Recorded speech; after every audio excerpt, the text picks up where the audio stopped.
Hi everyone, Crista Cowan here with another episode of The Barefoot Genealogist.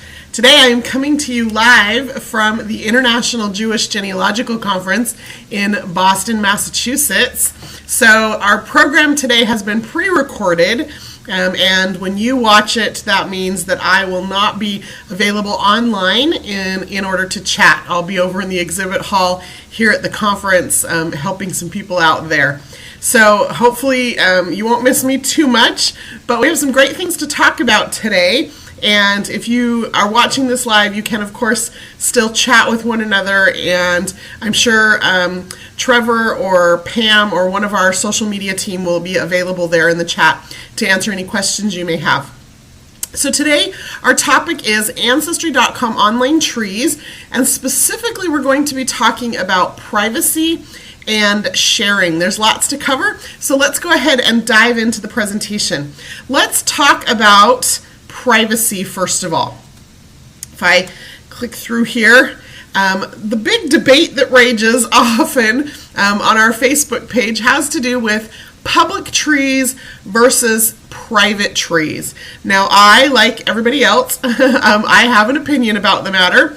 However, it is your choice. You decide for yourself whether your tree is going to be public or private. For me, I choose to make my tree public for a few reasons. One is that I have a fairly large tree, which means that when my tree was private, I was getting contacted a lot from people who wanted to look at my tree or had a question or needed some information. And I just couldn't keep up with those responses. I couldn't keep up with connecting with those people and replying to them in a timely manner. And I didn't feel like that was very fair. And so that's one reason I made my tree public. Another reason I made my tree public is that I have come to really embrace this concept of collaboration in family history. Do I have errors in my tree? Yes, absolutely I do. Do I know where all of those errors are? No. I inherited a lot of my family genealogy, and so I haven't had the chance to personally go through and verify every single piece of information in my family tree. Well, by making my tree public, what I've discovered is that there are people working on all of those little branches of the tree. There are people coming from different directions, connecting with their family tree, and very often they will either send me a message or leave a comment on my tree letting me know where I have inaccurate or incomplete information. And I love that. I love that they come to me and they tell me where things need to be fixed or updated. It's like getting free research done for me. So that's another reason I've made my tree public. And then I think probably the biggest reason why I made my tree public outside of DNA is that I have a lot of really, really good information in my tree. A lot. I've done a lot of research. I know that my research is fairly meticulous. It's well sourced. There's just some good information there. And I want to make sure that the good research that I've done and the good information that's in my tree is available. There is some not so great family tree information out there. People who are new and don't know any better, people who are careless, people who, there's a million reasons why there's bad information, right? But if all of the good information is hidden, then the bad information just continues to perpetuate. And so I want to put good information out there so that at least people will have to pause and make a decision between which version of information to accept. And hopefully looking at my information or asking to see my sources, they will be able to make that decision a little bit better the next time somebody's building a family tree. So like I said, lots of reasons why people may have their tree public versus private. Those are just some of the reasons why I have made my tree public. However, the decision is yours. And like I said, it's a really personal decision, and I don't fault anyone for keeping their tree private. So, you decide for yourself whether your tree is public or private. Public means any Ancestry.com subscriber, anyone with a membership to Ancestry.com, can see your tree. Private just means you control who sees your tree. If your tree is private, you then have an additional decision to make about whether you want your tree to be searchable or not. So even if your tree is private, when people do searches, they can still see that a person that they're looking for might be in your tree. If they want to see any further information about that person or their family relationships, they would then need to contact you directly in order to request access to your tree or in order to request that you share additional information with them. So let me go ahead and show you here on the website where you're going to control that information. When I'm looking at my tree, and this is my tree here, when I'm looking at my tree, right here kind of in the middle near the top is a link that says Tree Pages. Hopefully you have seen that. Under Tree Pages, you're going to have an option down here towards the bottom called Tree Settings.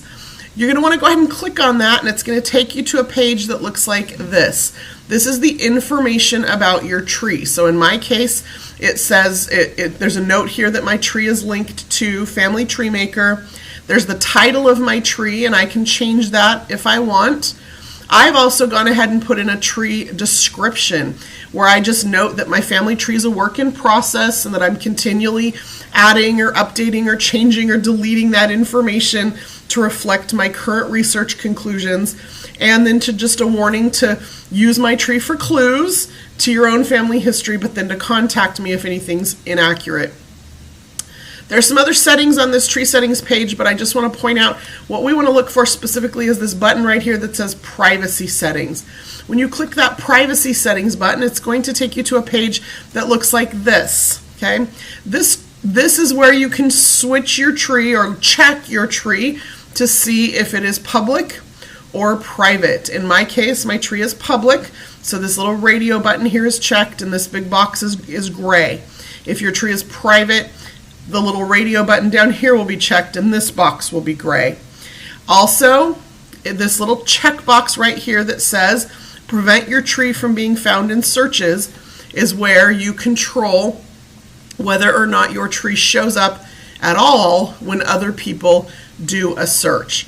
So again, you control whether your tree is public or private, and if your tree is private, you then have that additional decision to make about whether or not you want your tree to be found in searches or not.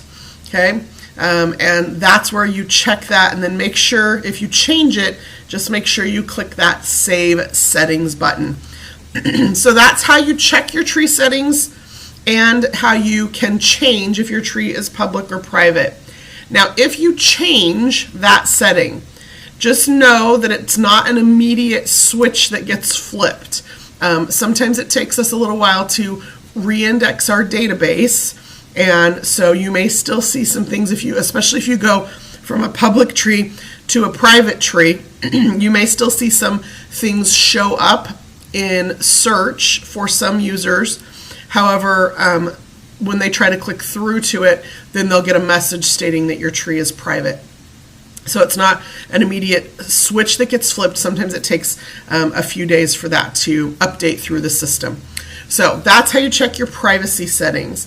Now let's talk just a little bit about a little bonus tip here for you.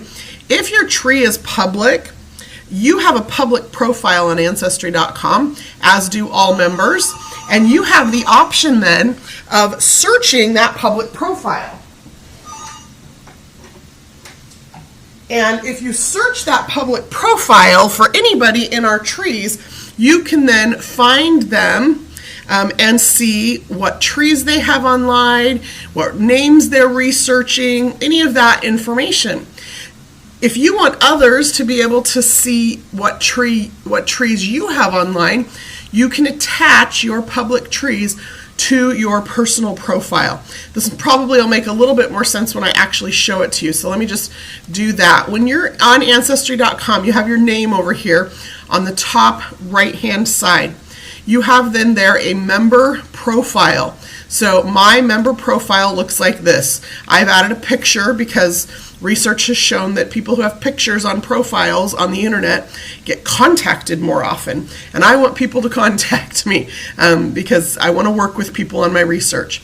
I've written a little blurb about myself, You can do that or not. I've got some information in here about how long I've been on Ancestry.com, information about the kind of research that I do. You'll see here I have the surnames that I'm researching and where and when that they lived there. Now, if I scroll down here, what you're also going to see then is my Ancestry public member trees that I have attached to my profile. And so here's my main tree, and anybody who finds my profile can then also look at my tree. So you can edit this for yourself in your member profile. And when you do that, it'll take you, give you an option to come here to your public profile preferences. And one of those check boxes here is show links to any information about the public member trees I have submitted. So again, it's only your public trees. If you have a private tree, it's not going to connect with your profile. But then when anybody comes here into the member directory, they can search by username and find my profile and then find my public tree. So, little bonus tip for you if you want to make yourself more findable to others who might be doing research into some of the same families as you. Now let's talk about living people. This is a privacy concern that a lot of people have when they're making a decision about whether or not to make their tree public or private. Regardless of whether your tree is public or private, here is how Ancestry.com handles the information about living people. If someone was born within the last 100 years, and there is nothing in the death date field, that person will show up to all other users as private. Okay, so a couple of things you need to note. First of all, we need to know when that person was born. One of the things that we see some of our users doing is just not putting in a birth date, thinking they're protecting that person's information. The problem is our computer just looks at that person and says, were they born within the last 100 years? Well, if there is no birth date, we have no way of knowing that, or our computers have no way of knowing that. Also, there needs to be nothing in the death date field. Again, if the person was born within the last 100 years, our computer then looks at the death date field. If that death date field has anything in it, we assume that person is deceased and we show the information about that person. That means do not put the words still living in the death date field. And I have seen that because all our computer knows is something is in the death date field. Okay? So if they were born within the last 100 years and there is nothing in the death date field, that person is automatically marked, recognized as living by our computer, and they will show up as private. Now, one other just piece of information here, you will still be able to see their information because you own the tree. So it doesn't get changed to private for you because it's your tree. You'll still see their information. It just means that anybody else that looks at the tree, all they will see is the word private. They won't see the name, they won't see the birth date or any other private, any other information on that person's profile. Now, you can override that setting. There is on your tree the option to mark a person deceased. And if you mark them deceased, even if there is nothing in the death date field, it does override that. So when you're looking at a person's profile, let's come in here. Let's look at my great-grandfather here. When you're looking at a person's profile, see if it's going to connect. I'm in a hotel and my internet has been super slow lately, so I don't know if it's going to work for me. There we go.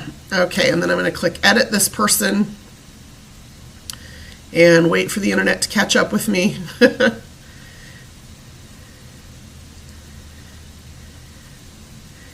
And there's going to be a setting when it comes up here where I can either mark my great-grandfather as living or deceased. Now again, if I don't put anything in the death date field, the default for that is living.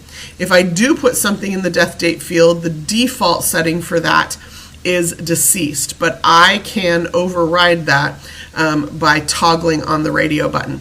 Looks like my internet's not going to catch up with me and I don't want to make you wait any longer, but that's how you get to that setting. When you're on a profile, you click edit and go ahead and connect to see where that is. Now, let's talk just a little bit about another bonus tip here for just a minute. If you are using Family Tree Maker 2012, FTM 2012, you do have further privacy controls where you can privatize specific facts or specific pieces of media. So, for example, if you have a picture, just a single photograph or a single document that you don't want to share when you sync your tree online, you can privatize that specific media. You can also do that, like I said, with specific facts. So if you have a piece of information or even a whole set of information about a specific person, you can hide a single person from your tree or multiple people. You can hide single or multiple pieces of media. Just a little bit further privacy control when you have Family Tree Maker. It can get a little bit more granular, that control. Okay, let's now just wrap up by talking about tree sharing. So here are some information or some facts about tree sharing. You can share your tree with anyone, whether they have an Ancestry.com subscription or not. So tree building on Ancestry.com is actually a free service.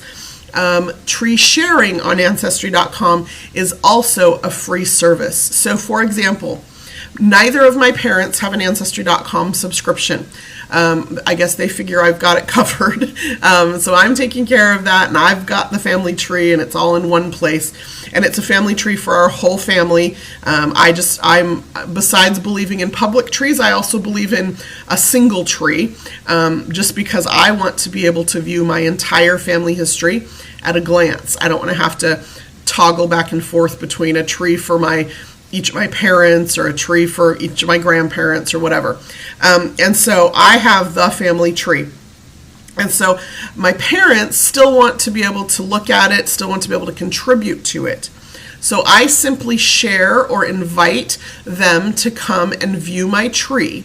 Now when I do that, and I'll show you where you do that here in just a minute, but when I do that, I then, as the tree owner, have, again, complete control over what level of permission I give them.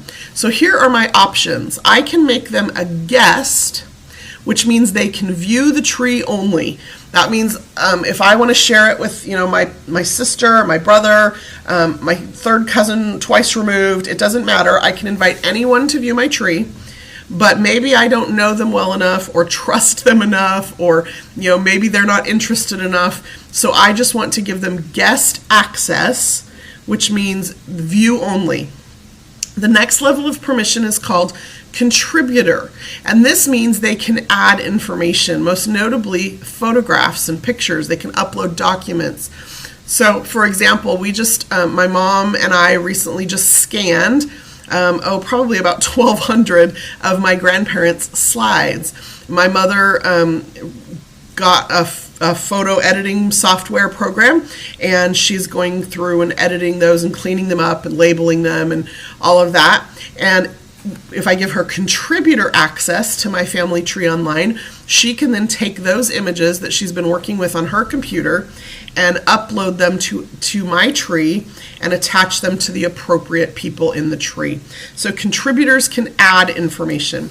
And then the final level of permission is editor, and this is the one that requires a lot of trust, but what it means is that the person who has editor rights can add or change anything in your tree. Now, just to help you feel a little bit more comfortable about that, anytime a contributor or an editor makes a change or adds information to your tree, we include that in a weekly email to you. So we'll send you an email that says, here are the changes that have been made to your tree this week, so that you can keep track of those things. So that's really important. Again, it allows you to collaborate, but it still gives you the control as the tree owner to know what has been changed. So those are the 3 levels of permission. Let me show you where you find those. Again, when you're in your family tree, in the very center of the tree, you're going to see tree settings. And when you go to those tree settings, one of the options is going to be sharing. Let me see if I can get the internet to keep up with me. So remember, you're here on your tree, you have tree pages, you have tree settings. when you go into tree settings, you're going to have these 3 buttons: tree info, privacy settings, and sharing. Sharing is where you're going to go to see who you've already shared your tree with, what their permission level is, and then it also gives you the opportunity there to invite additional people to view or participate in your tree. Now, if your tree is linked to Family Tree Maker, you're going to get a little warning or a little notice about that, just as a reminder, because any changes that are made to your tree, if it's linked to Family Tree Maker, will also get synced with your desktop. You can then invite other Ancestry.com users by username. You can go through your email contacts if you have Yahoo, Hotmail, or AOL and invite them that way. Or if I click on email, I can just type in the name of the person or the email of the person who I'm sharing my tree with. I can set their role or their permission. I can include a personal message if I want to give them some information. And then, and this is kind of fun for me, you can also, there's this tiny little link that says find this person in your tree. Hopefully you're not sharing your tree with complete random strangers. Hopefully the people you're sharing your tree with are your family members, your cousins, your siblings, your in-laws, whoever, and so hopefully they're already in your tree. And so you can actually attach the invitation or the permission when you invite them to share your tree with the person that they are in your tree, so that you know who has access and who doesn't. Now, one of the things that I do sometimes in this little personal message over here, just as a little bonus tip for you, is if it's a distant relative and they're just looking to collaborate or contribute some information, sometimes I will set a time limit on that. I'll say, you know what, you asked for permission to view some information on my tree, or you said you had some information to contribute. I'm going to go ahead and invite you to my tree, but this sharing link will expire on August 31st. Now, it's not that the link expires, it's that I set a little note in my calendar to go and remove their permission. And that does a couple of things, but the most important thing it does, I think, is it gives them a sense of urgency. If somebody has agreed to collaborate with me on something, I hope that they're going to want to do it sooner rather than later. And so by just adding a little note that permission is going to expire, then it adds a sense of urgency to them to share what we're going to share. And it adds a sense of urgency for me as well. So that's just kind of a little sneaky thing that I sometimes do depending on who I'm working with. Now, if you've decided that you don't want somebody to have access to that, to your tree any longer, or for whatever reason, you can remove their permissions here in the sharing tab. You also have control over whether or not they can see living people in your tree. So even though these are my parents and I've invited them to my tree, I can uncheck their ability to see the information about living people in my tree. And so that's, again, important to know that you have that full level of control. That is all I have for you today. I hope that was helpful and useful information for you. Again, you make the decision about whether you want your tree to be public or private. Check those settings and make sure they reflect what it is that you want. Information about living people is automatically privatized and not available. And then the sharing, you control who can see your tree and what level of permission they have, and they do not have to be an Ancestry.com subscriber to have access to that tree. Just a quick reminder, I am, as I mentioned at the beginning of the presentation, at a genealogy conference this week. So today's presentation was pre-recorded, and I will not be available on chat immediately following today's presentation. So feel free to chat amongst yourselves if you're watching this live. And it will be archived on our YouTube channel sometime in the next day or two.